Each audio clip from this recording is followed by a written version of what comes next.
Headlines पर। पश्चिम Asia में चल रहे संकट और युद्ध के हालात को लेकर सरकार पूरी तरह सतर्क है। सरकार ने आज शाम 5 बजे संसद भवन में सर्वदलीय बैठक बुलाई है, जिसमें सभी दलों को पूरे मामले पर जानकारी दी जाएगी।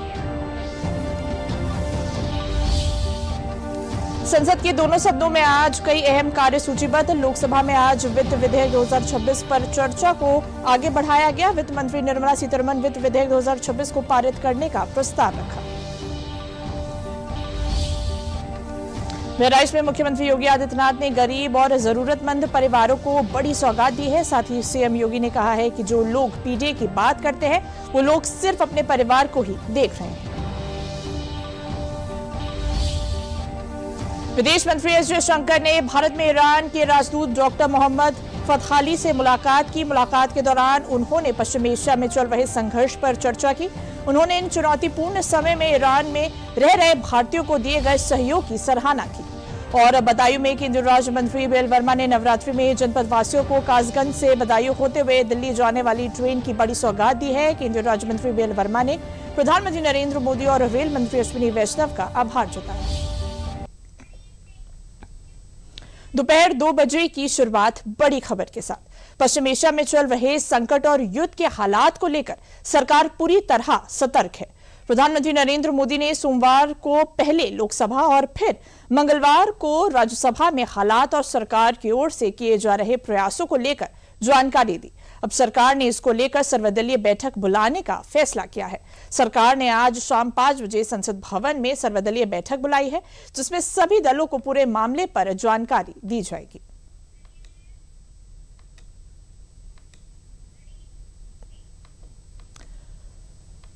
अब देखिए, राहुल गांधी दरअसल आज कांग्रेस के चुनाव प्रचार के लिए केरल में हैं। राहुल गांधी लोकसभा में नेता विपक्ष भी है। ऐसे में सर्वदलीय बैठक में उनके नहीं रहने को लेकर तमाम सवाल उठ रहे हैं और उन्हें कटघरे में भी खड़ा किया जा रहा है। मेरा तो केरला में प्रोग्राम है।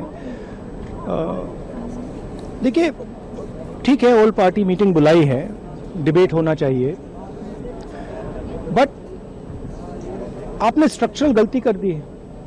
लेकिन एक शब्द है बिहार में जैसे हमारे बच्चे भी बहुत बिगड़ जाते हैं ना, तो जैसे माँ भी उसको जोर से करती है,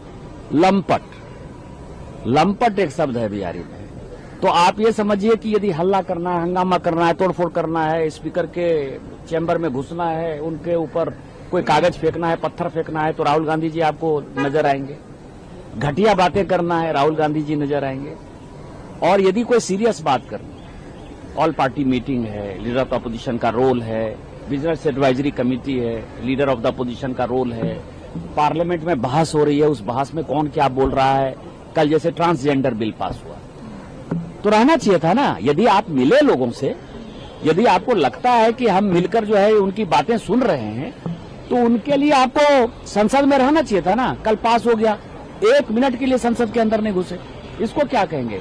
इसीलिए उस प्रकार के व्यक्ति के बारे में, अनसीरियस व्यक्ति के बारे में बहुत ज्यादा बात करने की आवश्यकता नहीं है। तो इस समय हरियाणा परसों गए, आज केरला जा रहे हैं, तो क्या वो नेता प्रतिपक्ष होने लायक हैं? नेता प्रतिपक्ष का मतलब होता है केवल कांग्रेस पार्टी के नेता नहीं, संपूर्ण विपक्ष के। तो सदन की प्राथमिकता होनी चाहिए। देश के 140 करोड़ जनता के द्वारा चुने हुए उस सदन में उनकी उपस्थिति और वहां पे सहभागिता होनी चाहिए कि हरियाणा और केरला में इस समय रैली करें। 2 अप्रैल के बाद भी वो कर सकते हैं। तो इससे साफ है कि वो आज न देश के प्रति गंभीर हैं। बहराइच में आयोजित कार्यक्रम में मुख्यमंत्री योगी आदित्यनाथ ने गरीब और जरूरतमंद परिवारों को बड़ी सौगात दी है। 136 परिवारों को मुख्यमंत्री आवास, शौचालय और आवास के लिए भूमि के पट्टे वितरित किए गए हैं। इसके साथ ही 118 लाभार्थियों को 21.55 करोड़ रुपए से अधिक की राशि आवंटित की गई। इस कार्यक्रम का उद्देश्य जरूरतमंदों को पक्का घर और बुनियादी सुविधाएं उपलब्ध कराकर उन्हें जीवन स्तर में सुधार लाना है।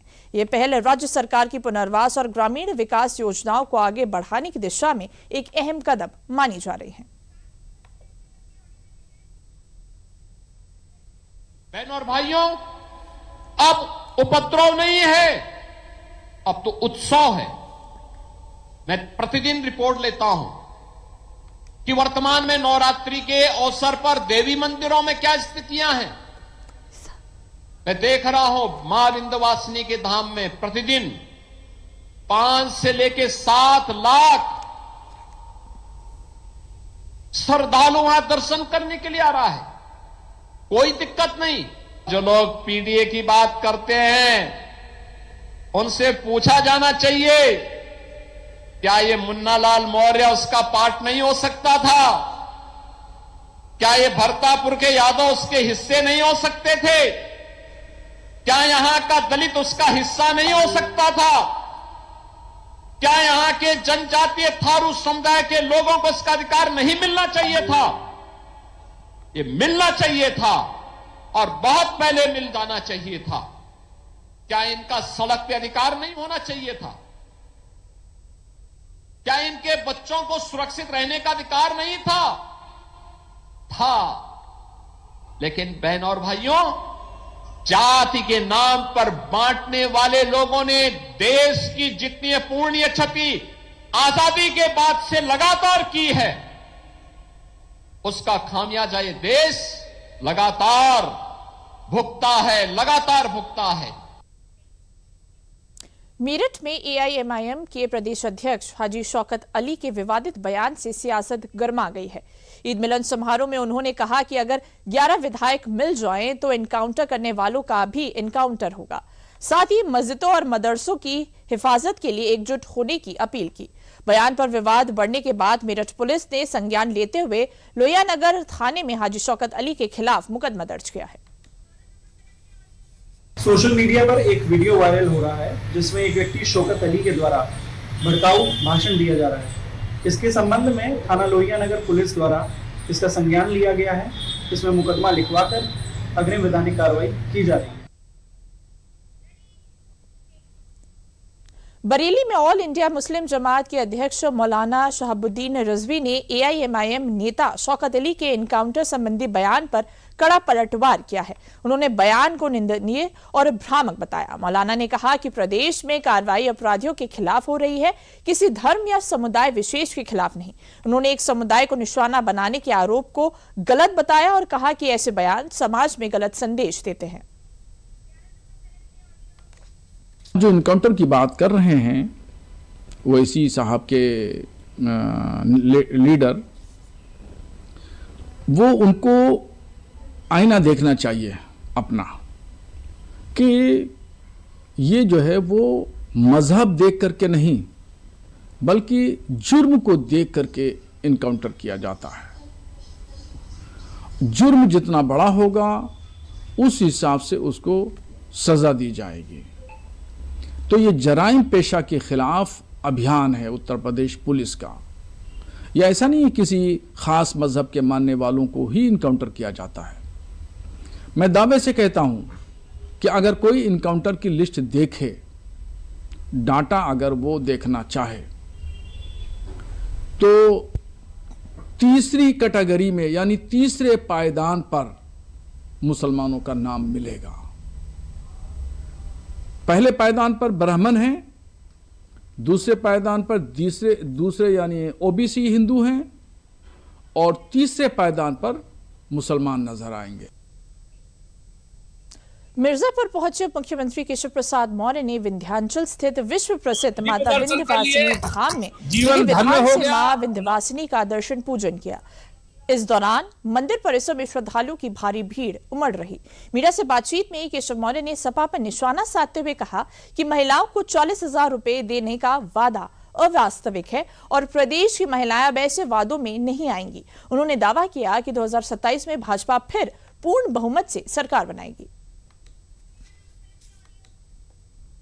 दिव्य दर्शन कर लिए, जीवन धन्य हो गया। नवरात्रि के पावन पर्व पर दर्शन मिला। मैं अपने आपको कृतार्थ समझता हूं मां की दया के लिए, और नवरात्रि में दर्शन मिलना ये सौभाग्य की ही बात होती है।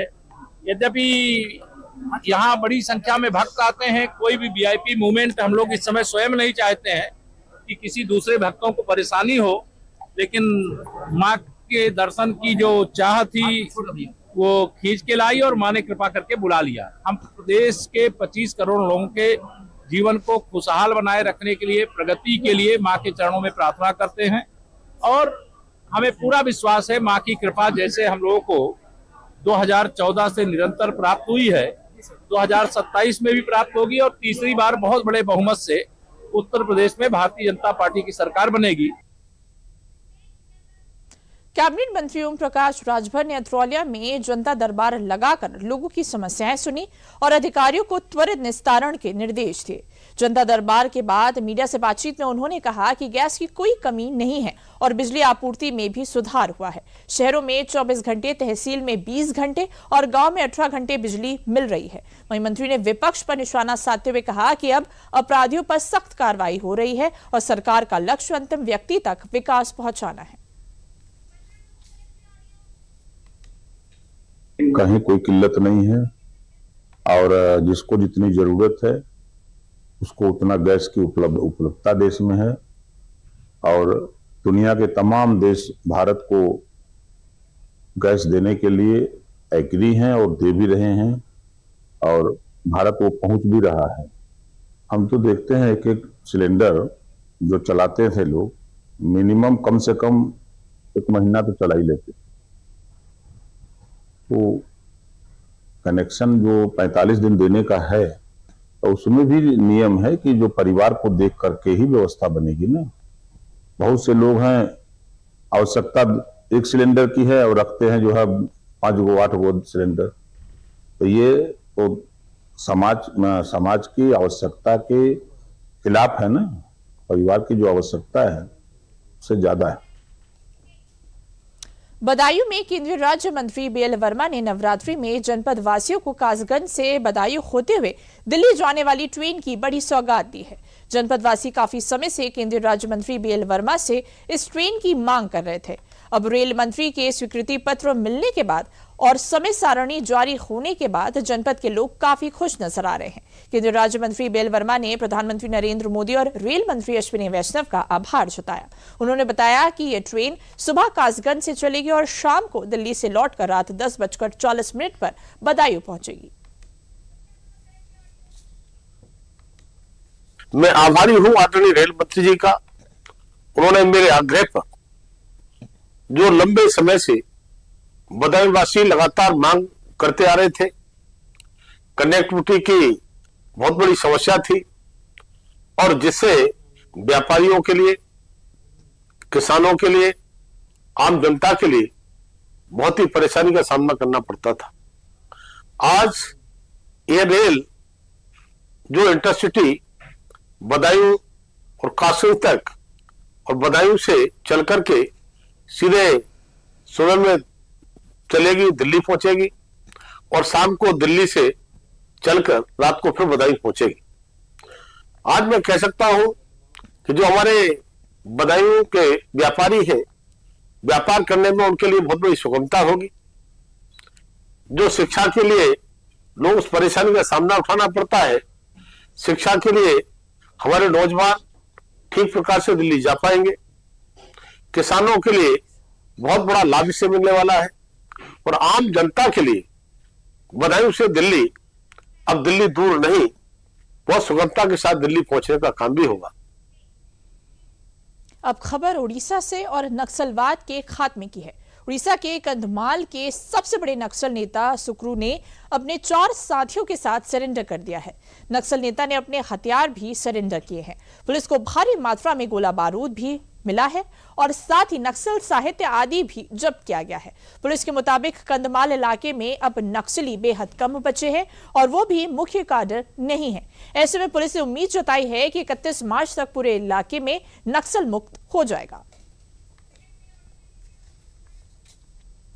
So today the topmost leader of Kandhamal district, Sukru, has surrendered in front of the Kandhamal police, and along with him 4 other party members also have surrendered. And I consider it as a major hurdle that was there that has been cleared for the Kandhamal police, and the remaining Naxals they will also come and definitely surrender in front of us because they don't have anything remaining. They are not local cadres. Their leadership also has come and surrender in front of us. Definitely we are expecting them to come before 31st March. Hapur के पिलखुआ थाना क्षेत्र में police और स्मॉट team की संयुक्त कार्रवाई में police और बदमाश की मुठभेड़ हुई। पुलिस की जवाबी कार्रवाई में 50,000 रुपए का पुरस्कार घोषित बदमाश गिरफ्तार किया गया। पुलिस ने घायल बदमाश के कब्जे से 75,000 रुपए नकद, अवैध असलहा, कारतूस और घटना में प्रयुक्त स्प्लेंडर मोटरसाइकिल बरामद की गई है। प्रारंभिक पूछताछ में बदमाश ने अपना नाम अकरम पुत्र बाबू निवासी सेक्टर 11 थाना विजयनगर जनपद गाजियाबाद बताया, जो थाना पिलखुआ से वांछित चल रहा था, जिसकी गिरफ्तारी पर पुलिस अधीक्षक हापुड़ द्वारा 50,000 रुपए का पुरस्कार घोषित किया गया था। आरोपी पर कई मामले दर्ज है। थाना पिलखुआ पुलिस बल के द्वारा संदिग्ध व्यक्ति एवं वाहनों की चेकिंग सिखड़ा बम्बा में की जा रही थी। चेकिंग के दौरान एक बाइक सवार को संदिग्ध प्रतीत होने पर रोकने की कोशिश की गई। बाइक सवार ने गाड़ी न रोककर पुलिस पार्टी पर जान से मारने की नीयत से फायर किया गया। पुलिस पार्टी के द्वारा पीछा करने पर गाड़ी पीछे फेंक कर पीछे की तरफ मुड़कर भागा। आत्मरक्षार्थ फायरिंग में उसके पैर में गोली लगी।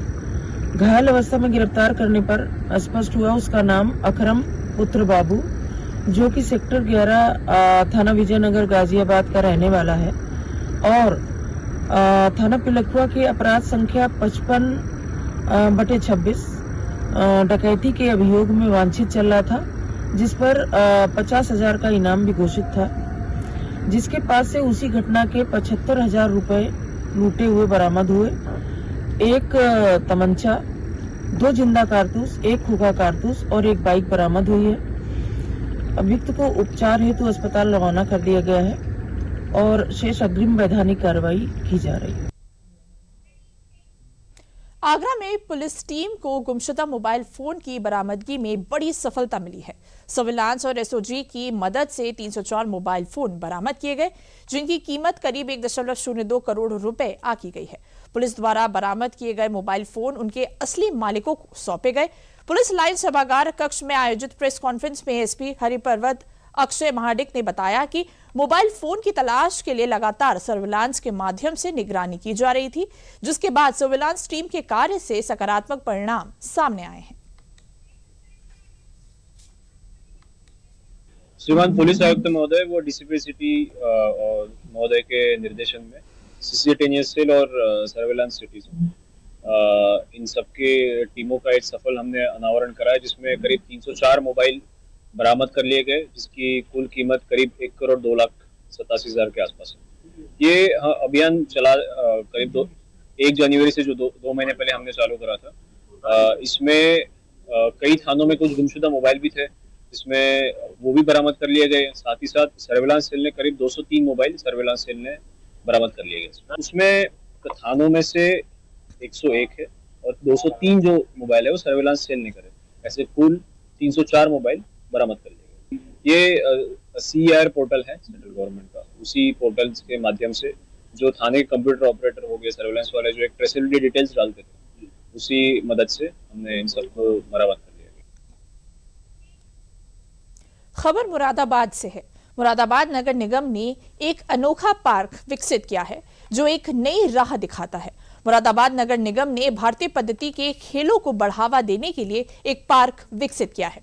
पार्क में परंपरागत भारतीय खेल जैसे शतरंज, खो खो, कबड्डी, लूडो जैसे खेलों के प्रति युवाओं को जागरूक करने और इन खेलों को बढ़ावा देने के लिए एक पार्क विकसित किया है। अगले कुछ दिनों में पार्क का उद्घाटन कराने की भी तैयारी है। पार्क का नाम मेजर ध्यानचंद भारतीय खेल पद्धति पार्क रखा गया है। पार्क में भारतीय पद्धति के खेलों की बड़ी बड़ी मूर्तियां लगी हैं, इनके बारे में जानकारी दी है। कोशिश है कि युवाओं के बीच भारतीय खेल पद्धति को बढ़ावा दिया जाए, जिससे भारतीय खेलों की संस्कृति और इतिहास के बारे में युवाओं को जानकारी मिल सके। देखिए, नगर निगम मुरादाबाद के द्वारा मेजर ध्यानचंद भारतीय खेल पद्धति पार्क का निर्माण पिछले 6 महीने से किया जा रहा है और इस खेल पार्क का एकमात्र उद्देश्य ये है कि जो भारतीय खेल पद्धति के हमारे स्पोर्ट्स रहे हैं, चाहे वो गिल्ली डंडा हो, खो खो हो, चेस हो, चौसर हो, या जो हमारे कलियारपट्टू है, मलखम्ब है, इन सभी के बारे में न केवल जागरूकता बढ़े, बल्कि जो हमारी युवा पीढ़ी है, जो बच्चे हैं, इनसे परिचित हो सके और उसी पार्क में इनका जो है अभ्यास भी कर सकें। तो इसको देखते हुए हमने ये एक डिसीजन लिया था कि जो भारतीय खेल परंपरा के खेल हैं उन पर आधारित अपनी तरीके का ये पहला पार्क हम बनाएं, इसके मॉडल्स भी बनाएं और साथ में वहाँ पर बच्चों को उसकी प्रैक्टिस करने की जगह भी दें, और उसको लेकर हमारा ये प्रयास रहा है और अब तक लगभग 90% काम पूरा हो गया है। तो अब लगभग हम अगले 15 से 20 दिनों के अंदर इसका उद्घाटन कराने की कोशिश कर रहे हैं। उत्तर प्रदेश में चल रहे ऑपरेशन लंगड़ा की वजह से अपराधी अब पानी मांग रहे हैं। ऑपरेशन लंगड़ा ने जहां एक तरफ प्रदेश की कानून व्यवस्था को दुरुस्त किया है, वहीं दूसरी तरफ अपराधियों के हौसले भी पस्त किए हैं। बीती रात रायबरेली में ऑपरेशन लंगड़ा के तहत पुलिस की 2 अलग अलग मुठभेड़ों में 2 कुख्यात अपराधी घायल हुए। पुलिस की जवाबी कार्रवाई में दोनों के पैर में गोली लगी है। दोनों अपराधियों को इलाज के लिए अस्पताल में भर्ती कराया गया। डी थाना क्षेत्र अंतर्गत जो परसदेपुर है, उससे नसीराबाद जाने वाली राह पे एक इको गाड़ी और R1 मोटरसाइकिल, इस पे सवार कुछ संदिग्ध व्यक्ति जा रहे थे। तो चेकिंग के दौरान इनको रोकने का प्रयास किया गया। इको गाड़ी नसीराबाद से भाग गई, जिसमें R1 मोटरसाइकिल है वो वहाँ से गिर गई और अपराधी भागने लगे। अब जब पुलिस ने पीछा किया तो पुलिस के ऊपर फायर किया। जवाबी कार्रवाई में नसीराबाद पुलिस ने उसको फायरिंग की तो एक जो है अपराधी है सूरज, उसके पैर में गोली लगी है। तत्काल उसको CSC अस्पताल पहुंचा दिया गया और उसके बाद कंट्रोल रूम के माध्यम से इसका प्रचार प्रसार कराया गया। जो हमारे जो सीमावर्ती जनपद हैं वहाँ भी संदेश प्रसारित कराया गया और पूरी जनपद की पुलिस अलर्ट हो गई। यहाँ पे थुलेंडी के बगल से जो एक रास्ता है, यहाँ पर ये लोग भाग रहे थे। जब पुलिस ने इसको घेरा तो उतर के भागने लगे और पुलिस के ऊपर फायरिंग किया और इसमें से जो मार्को उर्फ अभिनंदन, ये इसके पैर में गोली लगी है और इसको CSC पहुंचाया गया है। इसके अन्य साथी जो मनीष है, पिंटू और अनिकेत, इसको पुलिस ने गिरफ्तार किया है। बलरामपुर पुलिस ने सराफा व्यापारियों से धोखाधड़ी करने वाले गोरखपुर निवासी 3 अभियुक्तों को गोंडा से गिरफ्तार किया है। आरोपी असली चांदी लेकर उसकी जगह मिलावटी माल और फर्जी शुद्धता प्रमाण पत्र देकर ठगी करते थे। पुलिस के अनुसार आरोपी फर्जी सिम से ऑर्डर देकर कुरियर के जरिए माल मंगाते और कम गुणवत्ता वाला माल वापस भेज देते थे। उन्होंने फर्जी विजिटिंग कार्ड और GST नंबर का भी इस्तेमाल किया। अभियुक्तों के पास से करीब 4 किलो 435 ग्राम चांदी यानी लगभग 11 लाख रुपए, 4 मोबाइल फोन और 3.5 लाख रुपए नकद बरामद किए हैं।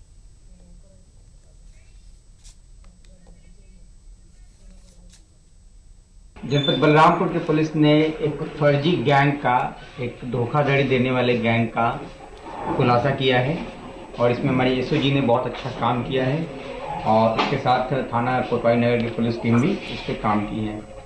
ये वो गैंग है जो कि चांदी का व्यापार कर रहे व्यापारियों से बातचीत करके उनसे असल चांदी का सामान लेते हैं और उनको पेमेंट के रूप में चांदी देते हैं, लेकिन वो डुप्लीकेट चांदी होती है। इसी के क्रम में एक हमें सूचना प्राप्त हुई थी पवन कुमार राठौर से, जो कि आगरा के रहने वाले हैं, और उन्होंने ऐसा बताया कि कुछ लोग यहाँ का पता बता के उनसे ठगी किए हैं और इस संदर्भ में हमें सूचना प्राप्त होने पे जांच करके हमने मुकदमा पंजीकृत किया और उसके बाद हमने जिस मोबाइल से कॉल किया गया था उसमें सर्विलांस की मदद से पता लगा के उन व्यक्तियों का पता लगाया। ये मुकदमा अज्ञात में पंजीकृत हुआ था, हमने उनका पता लगाया और उनके पास से सभी सामान बरामद किए। जो पायल उन्होंने ठगी करके प्राप्त किए थे वो पायल भी बरामद किए। जो नकली चांदी उन्होंने एज ए पेमेंट के रूप में दिया था वो भी बरामद हुआ है और साथ में और पैसे भी बरामद हुए हैं। लगभग 3.5 लाख रुपए बरामद हुए हैं, 4 मोबाइल फोन बरामद हुआ है। मेरठ के चौधरी चरण सिंह विश्वविद्यालय में भारतीय ज्ञान परंपरा और आधुनिक शिक्षा के समन्वय को मजबूत करने की दिशा में अहम कदम उठाया गया है। कुलपति प्रोफेसर संगीता शुक्ला ने बताया कि पद्मश्री लोक गायिका मालिनी अवस्थी को हिंदी विभाग में प्रोफेसर ऑफ प्रैक्टिस नियुक्त किया गया है। साथ ही शालिंद्र एन जायसवाल को मैनेजमेंट विषय में प्रोफेसर ऑफ प्रैक्टिस बनाया गया है। विश्वविद्यालय का ये निर्णय राष्ट्रीय शिक्षा नीति 2020 के तहत पारंपरिक ज्ञान, संस्कृति और कौशल आधारित शिक्षा को बढ़ावा देने की दिशा में महत्वपूर्ण माना जा रहा है। हम लोगों ने प्रोफेसर ऑफ प्रैक्टिस के लिए 2 नाम अच्छे सोचे और UGC और NEP जो कहते हैं कि प्रोफेसर ऑफ प्रैक्टिस होना चाहिए, तो आपने देखा पद्मश्री मालिनी अवस्थी जी, एक हिंदी में हम लोगों ने उनको पद्मश्री मैम को और एक IRS है, सीनियर ऑफिसर है, जो बहुत सारे इनोवेशन एंड इंडस्ट्री एकेडमी को लिंक करते हैं, और जैसे विश्वविद्यालय को बहुत आगे जाने का मौका मिलेगा। हमारे बच्चों को इनके साथ बैठ के बहुत कुछ सीखने का मिलेगा। मेरा मानना ये है प्रोफेसर ऑफ प्रैक्टिस बनाने से हम लोगों का जो एक्सपोजर नहीं है वो इन लोगों का एक्सपोजर है। हम लोग एक सब्जेक्ट में मास्टर्स होते हैं, PhD होते हैं, इनका एक डिफरेंट एक्सपीरियंस होता है।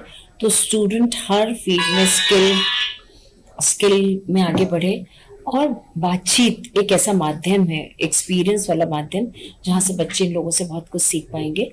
तो मैं पूरी यूनिवर्सिटी की टीम को बधाई दूंगी कि इन लोगों ने, पूरे सर्च कमेटी ने इतने 2 अच्छे कैंडिडेट्स को, एक हमारा सौभाग्य है कि वो विश्वविद्यालय को आगे ले जाएंगे। सौभाग्य है और गुरु कृपा से मेरठ यूनिवर्सिटी ने मुझे करीब 1 महीने पहले ये प्रस्ताव भेजा और मुझसे पूछा कि क्या मैं समय दे पाऊंगा और क्या मैं इसमें मेरी रुचि रहेगी। तो चूंकि मैं भी 2 विश्वविद्यालयों में पिछले दशक में मैंने पढ़ाया है, तो बच्चों के अध्यापन से जुड़ी रही हूँ, और मैं मानती हूँ कि एक तयशुदा सिलेबस को पूरा करना, एक गुरु शिष्य परंपरा में पढ़ना, दोनों अलग है। जैसे भी वो बात कह रही थी कि हमने संगीत की बात की और वहां से हम हिंदी में चले गए, हिंदी से हम भूगोल में चले गए और इतिहास को समझ रहे हैं, और वहीं से संगीत भी कहीं आ गया। प्रोफेसर ऑफ प्रैक्टिस यानी कि जो अनुभव जीवन के हमारे रहे हैं, उनसे बच्चों को साझा कर सकें, कैसे भाषा से, संस्कार से, संस्कृति से जोड़ सकें कि वे और शिक्षित तो हैं, सुसंस्कृत हो सके। यही मेरा उद्देश्य रहेगा। और मेरठ तो मेरे लिए नया नहीं है, इसलिए यहाँ आना बहुत अच्छा लग रहा है। ये मेरे लिए भी आश्चर्य है, सुखद आश्चर्य है कि यूनिवर्सिटी में मुझे जुड़ने का जो ये प्रकल्प हुआ है। तो 3 वर्ष के लिए तो आप मुझे बहुत देखेंगे, देखते रहेंगे, मिलते रहेंगे। गाजियाबाद, गौतम बुद्ध नगर और कौशाम्बी में महिलाओं की सुरक्षा और जागरूकता को लेकर मिशन शक्ति 5.0 के दूसरे चरण के तहत विशेष अभियान चलाया गया। गाजियाबाद में पुलिस कमिश्नर जे रविंद्र गौड़ ने महिला पुलिस कर्मियों को बाइक रैली को हरी झंडी दिखाई, जिसमें वरिष्ठ अधिकारियों सहित सैकड़ों कर्मियों ने भाग लिया। वहीं गौतम बुद्ध नगर में चैत्र नवरात्र के अवसर पर रैली निकालकर स्कूलों, कॉलेजों और सार्वजनिक स्थलों पर महिलाओं को उनके अधिकारों और सुरक्षा कानूनों की जानकारी दी गई। इसी क्रम में कौशाम्बी में भी नारी सुरक्षा, सम्मान और स्वावलंबन को बढ़ावा देने के उद्देश्य से महिला पुलिस कर्मियों द्वारा स्कूटी रैली निकाली गई।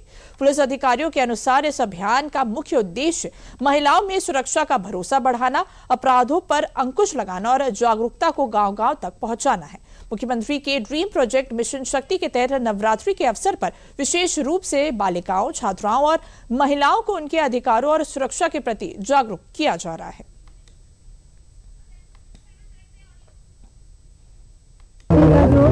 5वां फेज प्रारंभ हुआ है चैत्र नवरात्र से। उसके प्रथम चरण के अनुरूप आज एक सामान्य जनता के बीच में, कॉलेज जाती हुई बालिकाओं के बीच में, ऑफिस जाती हुई महिलाओं के बीच में अवेयरनेस कैंपेन के तौर पर एक रैली का आयोजन किया गया है, जिसको यहाँ से फ्लैग ऑफ किया गया है। इसके माध्यम से सरकार के विभिन्न महिलाओं की सुरक्षा, स्वावलंबन से जुड़ी हुई सारी योजनाओं के बारे में जागरूक करना है। इसके माध्यम से यूपी पुलिस के अंतर्गत जितने भी तरह के अभियान, प्रोजेक्ट्स और ऑपरेशन चलते हैं, महिला सुरक्षा, बाल सुरक्षा, बच्चों की सुरक्षा को लेकर, उसके बारे में एक अवेयरनेस कैंपेन प्रसार प्रचार करने का है। और साथ ही साथ प्रत्येक थानों में जो मिशन शक्ति केंद्र सभी प्रकार की समस्याओं के लिए सिंगल विंडो के तौर पर जो स्थापित कराया गया है, उसके बारे में जागरूकता फैलाना इस रैली का उद्देश्य है।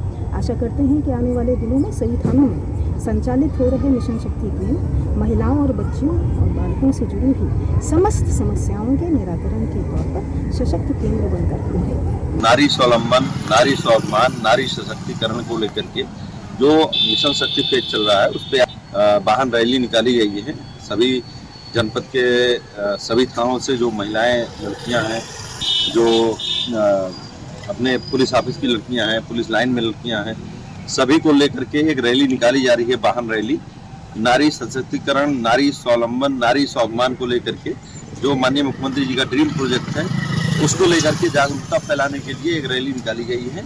और अभी आपने देखा होगा, अभी सारी गाड़ियां गई हैं और अभी लौट के आएंगी, और जो भी आगे ड्रीम प्रोजेक्ट होगा वो आपको। समाचारों में अभी के लिए बस इतना ही। मुझे दीजिए इजाजत। नमस्कार।